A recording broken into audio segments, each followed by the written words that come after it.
Salam jumpa sahabat M2TV, saluran informasi, jalur edukasi dan sarana diskusi yang akan selalu mengupas data menjadi fakta, menyajikan informasi dan berita terpercaya, biar sahabat M2TV menjadi tahu dari yang belum pernah tahu. Dan kali ini kami akan mengulas lanjutan, apa gunanya kita merdeka kalau rakyat di Batam tidak bisa memiliki tanah. Tetapi sebelum kami lanjutkan ulasan ini, jangan lupa subscribe, like, dan komen konten-konten M2TV, biar kami akan tetap eksis untuk mengulas info-info menarik yang tentu akan menghebohkan. Ketika saya mengupload konten yang berjudul "Apa gunanya kita merdeka kalau rakyat di Batam tidak bisa miliki tanah" di kanal YouTube M2TV ini, banyak sekali sahabat ataupun beberapa orang rekan dari unsur pemerintah menanyakan saya. Bahkan sebahagian daripada mereka ada yang mencibir seraya berkata, "Untuk apa saya membahas permasalahan tanah di Batam? Apa yang akan saya dapatkan? Dan toh itu urusan tanah di Batam untuk kepentingan negara."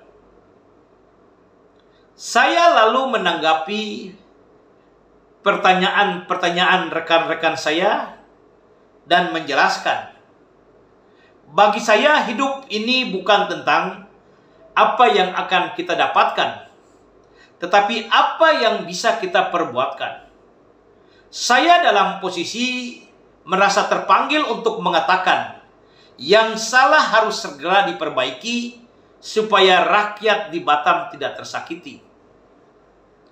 Dan dengan tekad bulat, saya selaku Direktur LBH Masyarakat Kepulauan Riau akan memulai perjuangan kami, memperjuangkan kepastian hak atas tanah untuk sekedar menjadi tempat tinggal bagi rakyat kecil di Batam melalui jalur litigasi atau peradilan umum, dan atau tidak dengan menggunakan aksi-aksi demo atau unjuk rasa menggunakan kekuatan massa. Karena saya yakin Indonesia adalah Rechtsstaat atau negara hukum.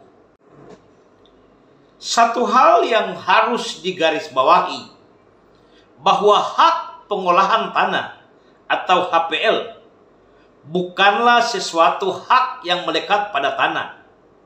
Karena pasal 16 Undang-Undang Nomor 5 tahun 1960 tentang pokok-pokok agraria tidak tercatat HPL sebagai salah satu hak atas tanah yang diamanahkan oleh undang-undang. Tetapi HPL adalah gempilan dari hak menguasai dari negara atas tanah sebagaimana diamanahkan pasal 2 Undang-Undang Nomor 5 tahun 1960 tentang pokok-pokok agraria. Sehingga harus dicatat, HPL itu hanya berlaku atas tanah yang dikuasai negara secara langsung. Tanah yang dikuasai negara secara langsung adalah tanah yang dibeli dan dipelihara dengan menggunakan uang negara dan tidak terdapat sesuatu hak di atas tanah itu. Yang sesungguhnya Konstitusi Negara Republik Indonesia sebagaimana diamanahkan dalam pasal 33 ayat 3 Undang-Undang Dasar Negara Republik Indonesia tahun 1945 memberikan satu jaminan bagi kelangsungan hidup seluruh rakyat Indonesia sesuai dengan bunyinya, bumi, air, kekayaan alam yang terkandung di dalamnya dikuasai oleh negara dan dipergunakan sebesar-besar kemakmuran rakyat. Amanah pasal 33 Undang-Undang Dasar Negara Republik Indonesia tahun 1945 ini sesungguhnya telah diterjemahkan dalam pasal 2 ayat 2 Undang-Undang Nomor 5 Tahun 1960 tentang pokok-pokok agraria yang berbunyi, hak menguasai dari negara termaksud dalam ayat 1 pasal ini memberikan kewenangan untuk a. mengatur dan menyelenggarakan peruntukan, penggunaan, persediaan dan pemeliharaan bumi, air, dan ruang angkasa tersebut. B. Menentukan dan mengatur hubungan-hubungan hukum antara orang-orang dengan bumi, air, dan ruang angkasa. C. Menentukan dan mengatur hubungan-hubungan hukum antara orang-orang dengan perbuatan hukum yang mengenai bumi, air, dan ruang angkasa.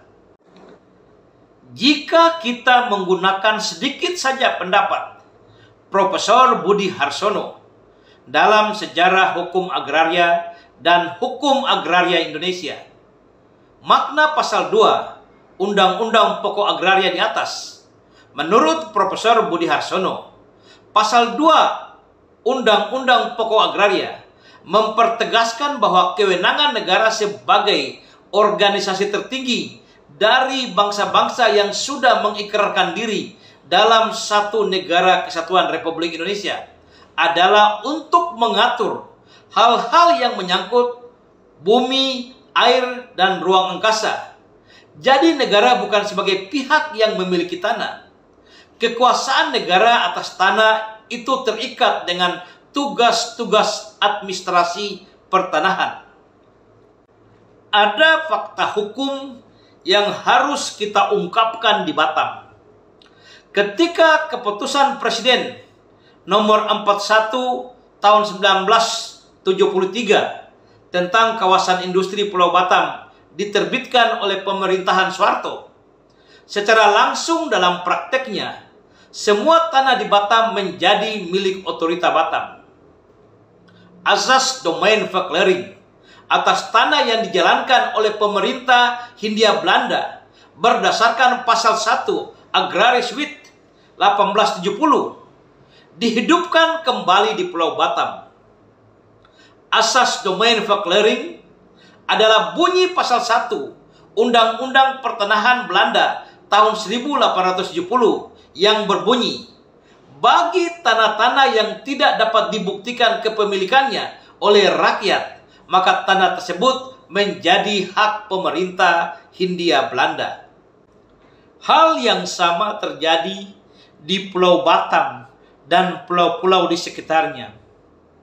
Setelah terbit Kepres 41 tahun 1973 tentang daerah industri Pulau Batam, semua tanah yang ada di Pulau Batam dan di pulau-pulau sekitarnya tidak dapat diterbitkan surat bukti kepemilikan tanah oleh rakyat dalam bentuk apapun. Semua tanah yang ada di Pulau Batam dan di pulau-pulau sekitarnya sudah dianggap sebagai milik otorita Batam. Bahkan perlu kita garis bawahi, pada masa pemerintah Hindia Belanda ada penghormatan kepada tanah-tanah yang sudah dikuasai oleh rakyat dan memiliki bukti kepemilikan tanah. Pemerintah Hindia Belanda tidak akan merampas tanah yang sudah dimiliki oleh rakyat. Yang terjadi di Pulau Batam bahkan lebih sadis lagi. Pemberlakuan HPL atas semua tanah di Pulau Batam dan pulau-pulau sekitarnya sekaligus awal dari perampasan hak-hak rakyat Batam untuk mendapatkan sertifikat hak milik atas tanah yang sudah dikuasainya secara turun-temurun. Contoh konkret, bidang tanah yang sudah ditetapkan sebagai kampung tua di Pulau Batam dan pulau-pulau sekitarnya sampai saat ini tidak dapat memiliki sertifikat hak milik yang semestinya menurut Undang-Undang Pokok Agraria itulah hak mereka. Jadi sangat wajar jika kita mengatakan, apa gunanya kita merdeka jika rakyat kecil di Batam tidak dapat memiliki tanah? Bagi saya, hidup ini bukan tentang apa yang akan kita dapatkan, tetapi apa yang bisa kita perbuatkan. Saya dalam posisi merasa terpanggil untuk mengatakan Yang salah harus segera diperbaiki supaya rakyat di Batam tidak tersakiti.